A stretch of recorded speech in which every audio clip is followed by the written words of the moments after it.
ketika Syekh Abdul Khattab Ibnu Dihyah baca selamat pakai lagu diiringi hadroh, akhirnya sang mubalak Syekh Abdul Khattab Ibnu Dihyah berjoget. Karena mubalaknya berjoget, pengunjung ikut berjoget semua. Maka Maulid Nabi pertama penuh dengan joget sejarah ini. Tentu bukan joget koplo.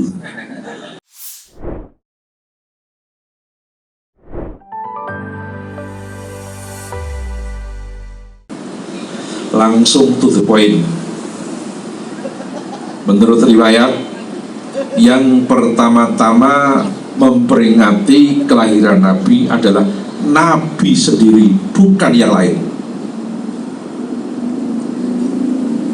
Dr. Sayyid Muhammad Alawi dalam kitab Haulal Ihtifal Lidhikro Maulidin Nabi Syarif meriwayatkan, Nabi tiap-tiap hari Senin puasa. Ada yang tanya, Nabi kok Senin puasa, gimana? Nabi jawab sederhana, fihi wuritu rawahu Muslim, Senin itu kelahiranku. Maka peringatan hari kelahiran adalah merupakan sunnah Nabi, perilaku Nabi.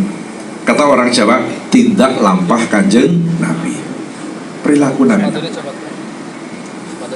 Maka Nabi mengatakan, man ahya sunnati faqad ahabbani wa man ahabbani kana ma'i fil jannah. Barang siapa menghidupkan perilakuku berarti mencintai aku, kata Nabi. Kalau mencintai aku, kelak bersama aku di surga. Allahumma amin. Inilah dasar peringatan kelahiran Nabi. Yang kedua, yang pertama-tama mengadakan peringatan Maulid Nabi berbentuk pengajian kayak malam ini, pertama-tama seorang raja kerajaan Irbili, nama aslinya Mudzafaruddin bin Zainuddin, yang terkenal dengan nama Sultan Mudzafarsah, raja kerajaan Irbili. Irbili itu daerah Timur Tengah, dekat Baghdad, dekat daerahnya Syekh Abdul Qadir Jailani. Saya pernah berziarah ke makam Syekh Abdul Qadir Al-Jilani 2 kali bersama almarhum Ustadz Uji Turtusi dari Tangerang, dari Pasar Kemis Cilongok.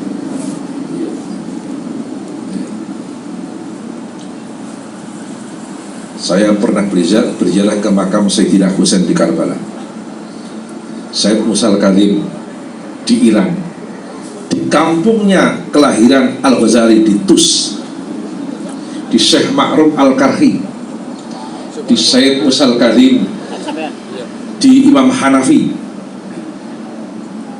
Syekh Siri Sakoti, dan Syekh Bahlul At-Tasrifi, dan masih banyak lagi.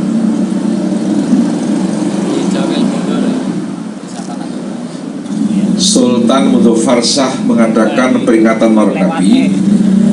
Sebab musababnya Sultan melihat kondisi kerajaan Irbili ketika itu, ekonomi morat-marit, pertanian morat-marit, pendidikan morat-marit, perdagangan morat-marit.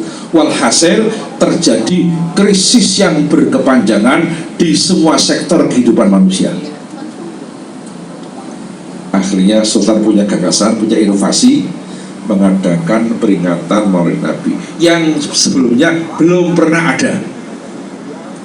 Tidak kepalang tanggung, Maulid Nabi pertama berlangsung 7 hari 7 malam.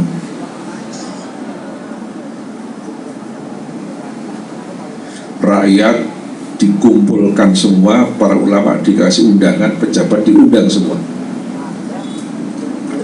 Bahkan ada keseniannya, kesenian yang ringan-ringan kayak di tempat kami itu arak-arakan, karnaval, pada pasang pelorotan pohon pinang gitu.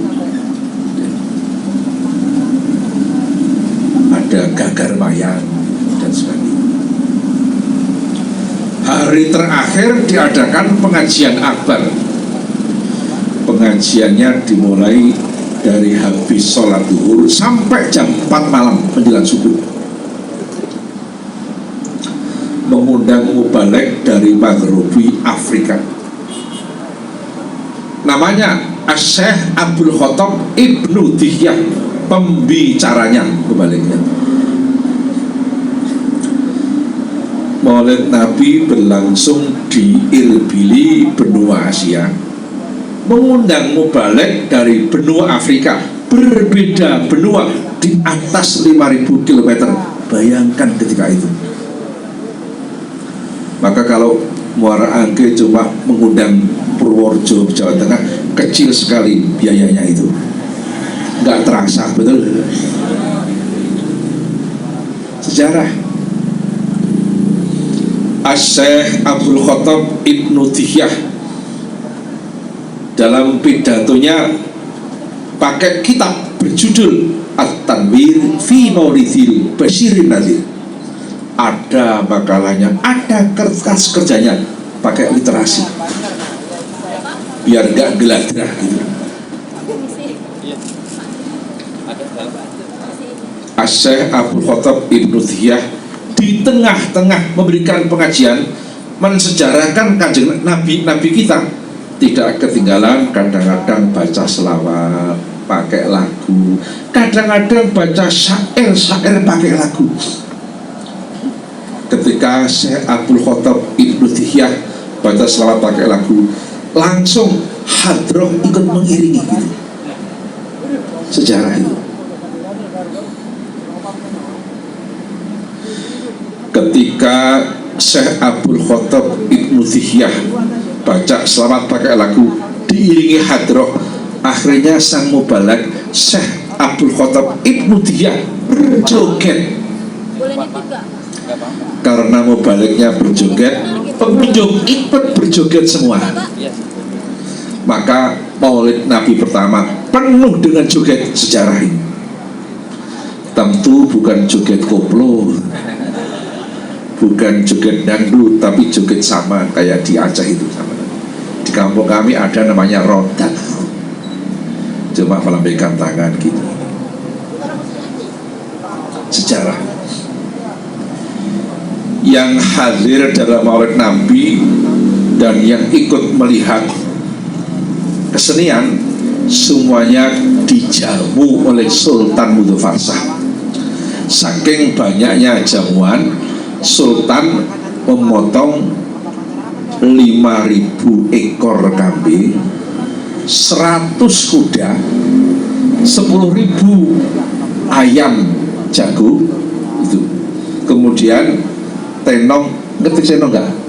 Tenong tempat apa jajan itu namanya apa? Nampan, betul. Nampannya sebanyak 30.000 nampan. Lengkap, ada roti yang ada menteganya. Jadi Maulid Nabi itu mestinya rotinya ada menteganya gitu loh. Ada ya? Ada. Kalau Maulid Nabi kok rotinya nggak ada menteganya, jelas nggak ngerti sejarah dia. Ya, belum ngerti betul sejarah itu. Telur untuk menjamu tamu menghabiskan 100.000 telur.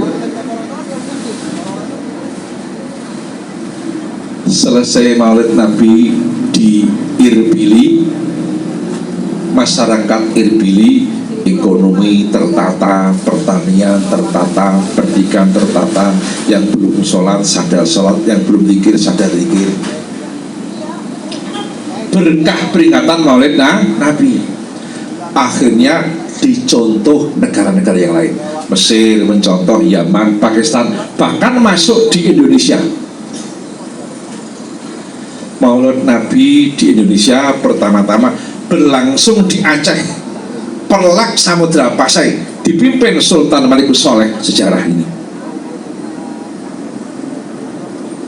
Kalau di Jawa, Maulid Nabi pertama berlangsung di Demak, Yang mengadakan Maulid Nabi adalah Syekh Alam Akbar Jumhur Sinuwah Raden Patah Sultan Demak Bintoro putra Prabu Brawijaya kelahiran Palembang, itu yang diasuh oleh Aryo Damar Palembang. Sejarah Maulid Nabi pertama di Demak sekaligus peresmian Masjid Demak. Sejarah wali-wali yang sepuh baca doa, Sunan Ampel, Sunan Bunga, Sunan Kudus. Wali-wali yang muda jadi panitia. Ada keseniannya, ringgit wacucal, wayang kulit. Dalangnya sekaligus mubaliknya Raden Syahid Sunan Kalijaga.